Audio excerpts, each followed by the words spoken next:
पूजा हो गई है आंवले के वृक्ष की और कार्तिक मास शुरू होने वाला है। तो पूर्णिमा से कार्तिक मास की शुरुआत हो जाती है और हम लोग आंवले के वृक्ष की पूजा करते हैं। आंवला नवमी पर की जाती है आंवले के वृक्ष की पूजा। जी हाँ, कार्तिक मास में शुक्ल पक्ष की नवमी तिथि को की जाती है आंवले के वृक्ष की पूजा। तो चलिए, कैसे करनी है, किस किस सामग्री की आवश्यकता होती है, देखने के लिए वीडियो को पूरा फुल विजिट कीजिएगा, स्किप मत कीजिएगा। हरे कृष्णा, राधे राधे।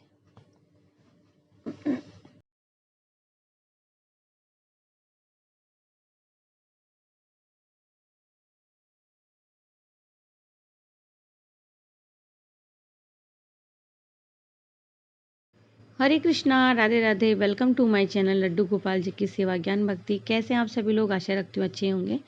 तो आप देख रहे होंगे कि मैं गेरू मिट्टी से चौक लीप रही थी और जब भी कोई पूजा करे तो इसी तरह से कर लें। ज़्यादातर मैं आटे की रंगोली बना देती हूँ।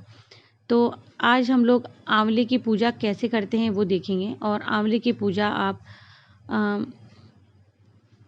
कार्तिक मास में अगर करें तो इसके लिए जो महत्वपूर्ण दिन होता है वो होता है आंवला नवमी का। तो कार्तिक मास की हर तिथि और हर तिथि हर दिन बहुत ख़ास होता है। तो ये समझ लीजिए कि आंवला नवमी के दिन अगर हम पूजा करेंगे तो वो दिन कितना ख़ास है। कहते हैं कि इसे अक्षय नवमी भी कहते हैं। इसका जो पुण्य होता है ना वो कभी क्षय नहीं होता, क्षय नहीं जाता है।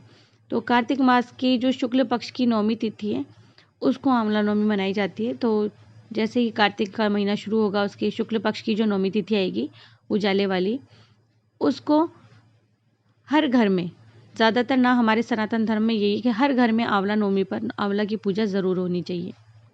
कार्तिक पूर्णिमा पर आप जानते हैं भगवान विष्णु राधा कृष्ण की पूजा की जाती है। कार्तिक पूर्णिमा पर भी, कार्तिक के पूरे महीने में भी।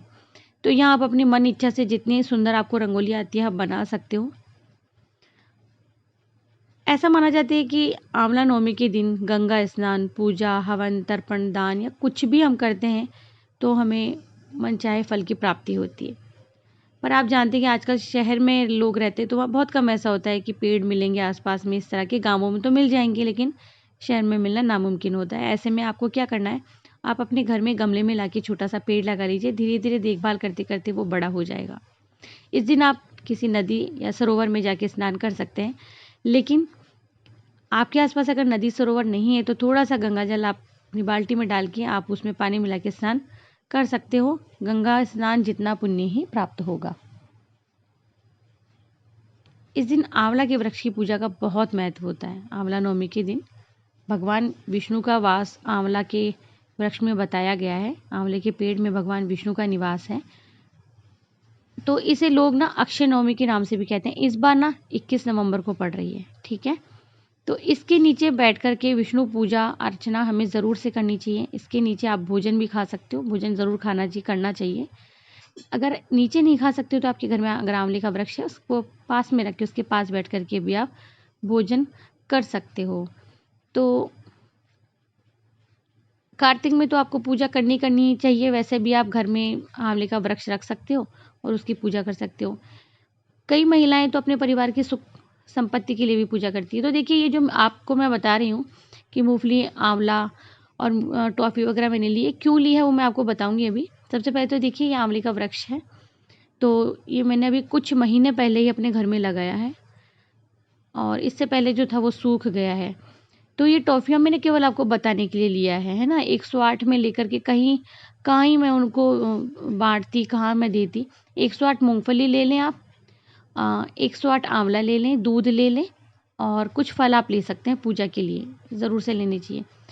काना गुड़ और बताशे मुझे देना भूल गया था तो मैंने बाद में मंगवाए थे वो। तो यहाँ ना मैं आंवला के वृक्ष को कपड़ा पहना रही थी। मतलब आंवले के पेड़ पर भी आपको कोई ना कोई कपड़ा ज़रूर से लगाना चाहिए। जब आप बड़े पेड़ पर पूजा करने जाएं तब वहाँ पर भी आपको रखना चाहिए। तो आंवले के वृक्ष की पूजा का ना बहुत महत्व होता है। तो यहाँ मैं आपको पूजा इसलिए करके बता रही हूँ ताकि जब आंवला नवमी आएगी तो आप लोग आंवले के वृक्ष की पूजा अवश्य करें। तो पूजा का जो मुहूर्त है वो इस साल 6:34 से लेकर 12:04 तक शाम को, ठीक है। ये समय आप इसमें कर सकते हो। 21 नवंबर को आंवला नवमी है। तो महत्व मैंने बता ही दिया है आपको कि आंवले के पेड़ की पूजा ज़रूर से करनी चाहिए। तो यहाँ देखिए, सबसे पहले मैं आंवले के पेड़ को कुमकुम का टीका लगा रही हूँ। इसके बाद में आप हल्दी का टीका लगाएं। सबसे पहले आप सुबह ब्रह्म मुहूर्त में उठें, स्नान कर लें, संकल्प ले लें। संकल्प ज़रूर से लेना चाहिए। दाहिने हाथ में जल, अक्षत, फूल, दूर्वा ये लेकर और ओम नमो भगवते वासुदेवाय का जाप कर लेना और भगवान जी से कहना आज के व्रत की मुझे हिम्मत देना, मैं व्रत सफलतापूर्वक कर सकूँ, आपकी पूजा कर पाऊँ। इस तरह से सिंपल वे में बोल देना। पूर्व दिशा में मुख करके बैठ जाना, अपना गमला रख करके। आपके घर में अगर पेड़ है तो, इसका पौधा है तो, और फिर आप घर में ही पूजा कर लेना। फिर आपको हल्दी या फिर चंदन का टीका भी लगाना, क्योंकि हमारे जो भगवान विष्णु हैं उन्हें चंदन का टीका लगाया जाता है। एक लोटे में आप पानी ले लीजिए, पूजा के लिए चावल ले लीजिए, धूप दीप पुष्प अक्षत ले लीजिए और आंवले की वृक्ष की विधिवत पूजा कीजिए। थोड़ा सा दूध ज़रूर से लेना, जैसे कि मैं दूध अर्पित कर रही हूँ, दूध ज़रूर से अर्पित करना चाहिए।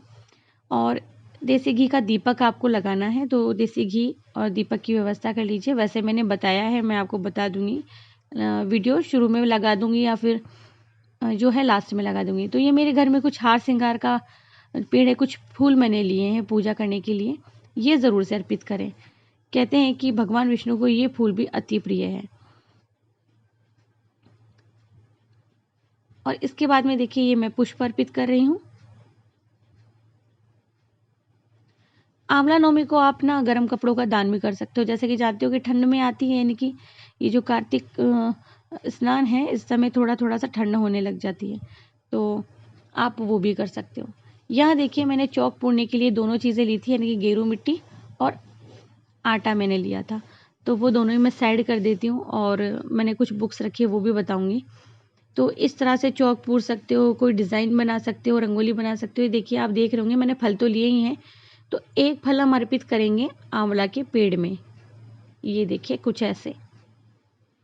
अब आप सोच ही रहे होंगे ना कि ये मूंगफली और ये सब क्यों रखे, तो देखिए भी बताऊंगी। और ये केला हम लोग अर्पित कर देंगे।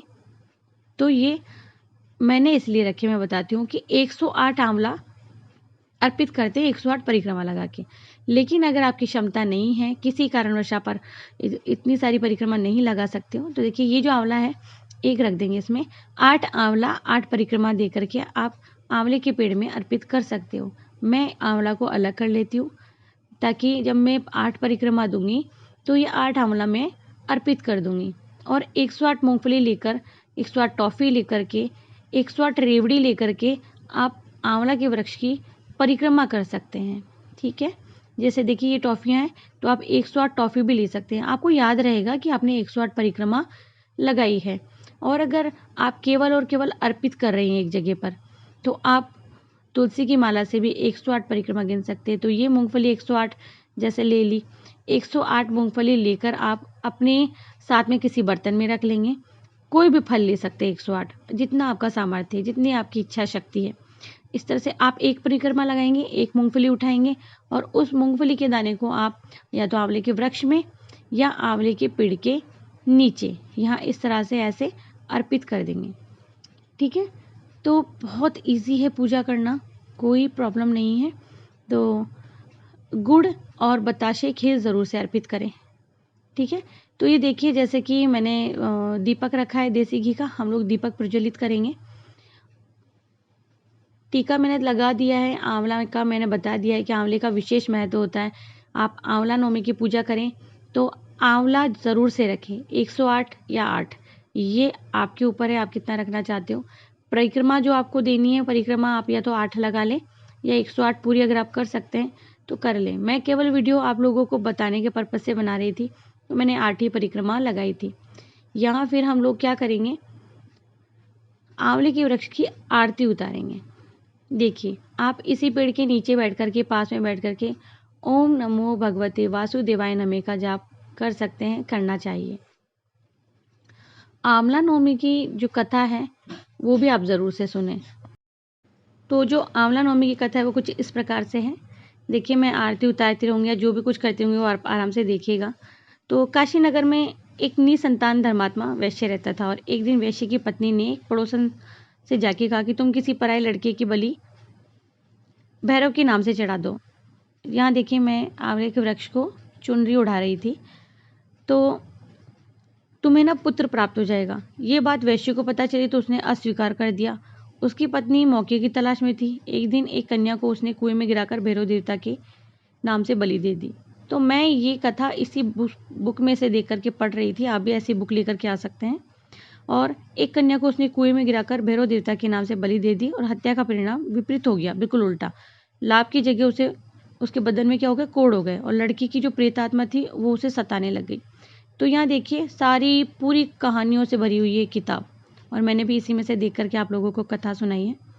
फिर क्या था, वैश्य के पूछने पर उसकी पत्नी ने सारी बात बता दी और इस पर वैश्य ये कहने लगा कि गोवध, ब्राह्मण वध, बाल वध ये सब करने के लिए संसार में कहीं जगह नहीं है, इसलिए तू गंगा तट पर जाकर भगवान का भजन कर, गंगा में स्नान कर, तभी इस कष्ट से तुझे छुटकारा मिलेगा। वैश्य की पत्नी ने पश्चाताप भी किया, सब कुछ किया।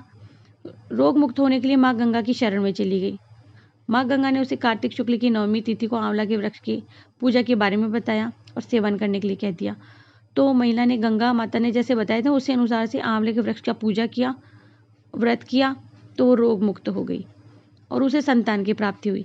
तभी से ना हम हिंदुओं में, हमारे सनातन धर्म में इस व्रत को करने का प्रचलन बढ़ गया है। तो तब से लेकर आज तक यही प्रथा चलती आ रही है, प्रचलन है। तो आंवले के वृक्ष की पूजा ज़रूर करनी चाहिए। वैसे भी आंवले के वृक्ष में ना भगवान विष्णु का निवास होता है, वास होता है, तो ज़रूर करना चाहिए। अब देखिए ये 2 गुड़ की डली मैंने ले ली है, ये आप ज़रूर से पूजा में अर्पित करें। और भी सादा पूजा करनी है तो केवल आप पूजा करके आंवला अर्पित कर सकते हो। देखिए भगवान भाव के भूखे होते हैं, इन सभी वस्तुओं की या चीज़ों की नहीं होते हैं। मैंने अपने पहले की वीडियोस में बताया भी है कि मैंने बहुत साधारण तौर से पूजा की है। तो इस तरह से व्रत त्योहार की एक बुक आती है, आप ये बुक लेंगे ना, उस बुक में आपको सब कुछ दिखाई देगा। ये मतलब इसमें गोपाष्टमी की है, आंवला नवमी की है, और ये सारी वीडियोस मैंने बना दी है और ये आपको सारी वीडियोस मिलती रहेगी। तो आंवला नवमी की इसमें कथा है देखिए। और दक्षिणा ज़रूर से अर्पित करें, तो मैं भी दक्षिणा अर्पित कर दूंगी। फिर आप ये दक्षिणा किसी ब्राह्मण को दान कर सकते हो या किसी कन्या को दे सकते हो या किसी ज़रूरतमंद को दे सकते हो, ताकि ये दक्षिणा उसके काम आ सके। ये देखिए कार्तिक महात्म्य की बुक है और कार्तिक महात्म्य में आप पूरा महीना ज़रूर से सुने, हर एक अध्याय रोज़ाना ज़रूर से पढ़ें, या तो पठन करें या श्रवण करें। महात्म्य में अगर आपको सुबह में समय नहीं मिल रहा है तो आप दिन भर में कभी भी कर सकते हैं, शाम के समय कर सकते हैं। आंवले के वृक्ष की पूजा करने के बाद में परिक्रमा ज़रूर से करें। तो आशा करती हूँ आप लोगों को वीडियो अच्छा लगेगा और कोशिश की है मैंने जहाँ तक मैंने पूरा वीडियो आपको प्रॉपर अच्छे तरीके से बताने की। यह हम भगवान जी को घंटी बजा करके प्रार्थना कर रहे थे, हाथ जोड़ के प्रार्थना की कि हे ईश्वर, हे परमात्मा, हे भगवान विष्णु, अगर इस पूजा में हमसे कोई गलती हो गई है तो हमें क्षमा दान करें। और देखिए क्षमा दान केवल केवल प्रभु कर सकते हैं, क्योंकि बहुत बड़ा दान होता है। तो आखिरी में पूजा अगर पूर्ण हो जाती है आपकी, तो आप आंवला नवमी की कथा सुने, जो कि मैंने आपको इसमें सुनाया है। और इसके अलग से जो कथा है उसका वीडियो भी बनाया हुआ है, तो वो मैं आपको पोस्ट कर दूंगी, वो भी आप श्रवण कर लीजिएगा। तो आंवला, जैसे कि मैंने आपको बताया कि आंवला आप परिक्रमा के दौरान एक एक रख सकते हैं, मैं एक एक नहीं रखूँगी, मैं केवल आपको परिक्रमा करके बता देती हूँ। ये सारी सामग्री आप किसी ज़रूरतमंद व्यक्ति को दान कर सकते हैं या घर में आप खाने के पीने के प्रयोग में ले सकते हैं। इसमें जो जल चढ़ा हुआ होता है उसी वक्त आप थोड़ा सा अलग कर ले किसी चम्मच से, कटोरी से, और ये जो आंवले के वृक्ष को स्नान करवाए इस जल से आप पूरे अपने घर में छींटे लगा दें। तो ये देखिए यहाँ पूजा पूर्ण हो गई है। इससे पहले मैं मंदिर में जाकर के पूजा किया करती थी। मेरे चैनल पर आपको काफ़ी सारी वीडियोस मिलेंगे। तो दक्षिणा ज़रूर से रखें और दक्षिणा के सहित ये सारी सामग्री आपको दान करनी है। यहाँ आपको वीडियो के शुरुआत में वो वीडियो देखने के लिए मिल जाएगा जब मैंने दक्षिणा रखा था। साथ ही में जिन्होंने वीडियो को लाइक नहीं किया प्लीज़ लाइक कर दीजिएगा, चैनल को सब्सक्राइब कीजिएगा, फ्रेंड्स एंड फैमिली में ज़रूर से शेयर कीजिएगा। तो कार्तिक का महीना आने वाला है, कार्तिक के इस पावन पर्व की ढेर सारी शुभकामनाएं आपको। कब से शुरू हो रहा है इसका वीडियो भी तैयार है, वो भी आपको जल्दी ही मिल जाएगा, और कथा का वीडियो भी आपको जल्दी वीडियो जहाँ तक है सारे रेडी हैं, आपको एक एक करके सारे वीडियोस चले जाएंगे। तो यहाँ देखिए मैंने परिक्रमा करके बताया है आपको कि आप इस तरह से आंवले के वृक्ष की, तुलसी के पौधे की पूजा की है, तुलसी के पौधे की, और या फिर आपने पीपल पतवारी घर में लगाई है तो उसकी भी आप परिक्रमा घर में ज़रूर से करें। तो आपको 8 परिक्रमा लगानी है, 8 आंवला रखने हैं। अगर आप 108 परिक्रमा लगाने में सक्षम हैं तो आप 108 परिक्रमा लगा सकते हैं। लेकिन इतनी छोटी जगह में थोड़ा-सा मन घबराता है और चक्कर आने लग जाते हैं, भाई मेरे साथ तो होता है। तो आप किसी बड़ी जगह में घर रख के घर में गमले को, जहाँ आपको हिलाना नहीं है इस पूजा के बाद में, और फिर परिक्रमा लगानी है। तो हरे कृष्णा, राधे राधे। मैं मिलती हूँ नेक्स्ट वीडियो में। जय श्री राम।